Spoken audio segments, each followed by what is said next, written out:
Avatar: The Last Airbender. It's a very famous cartoon that came up when I was a kid, and when many people were a kid as well. Netflix decided to do a live-action adaptation of that, which is amazing because I particularly loved the series and always loved, so getting the chance to be involved on that was a massive pleasure for me, and I was really excited since day one.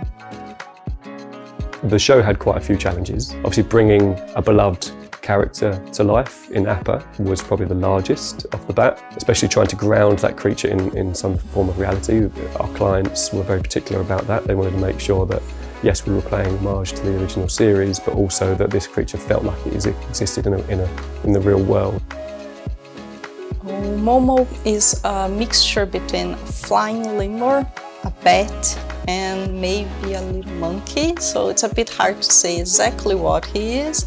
On the series it's called a flying lemur, but we actually use some other animals as references, like monkeys, fennec foxes, and we came up with his original design, like the CG design of him. It was very challenging to adapt him, especially for the size of the ears, which is pretty much the same size as the body, and make that feel believable, because obviously that's kind of like a cartoony feature. So finding the middle balance between how big it can be and how much it can move, and how like the round proportions can be, so it doesn't feel like a claw. We did a lot of animation exploration tests, like walk cycles, him grabbing things and eating, and doing silly things as well, because he's a funny character at the end. So it was a nice experience bringing him to life. So the various ways we used Houdini on this project were creating fur for Appa. We had a rather large storm sequence, so we had to generate a lot of effect simulations for water, rain, volumetrics for clouds. We also had quite a few digi-doubles that we were across on the show, so there's a lot of cloth dynamics that we needed to build into that.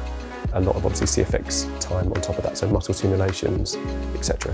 For everything we had to do on those characters, I can't really imagine any other software that will have so much flexibility and being able to blend different situations so easily. So the fact that he's a nodal system is one of the most important points for this, and the ability to mix up simulations, for example fluids or particles, with a first simulation is also something that makes integration much nicer.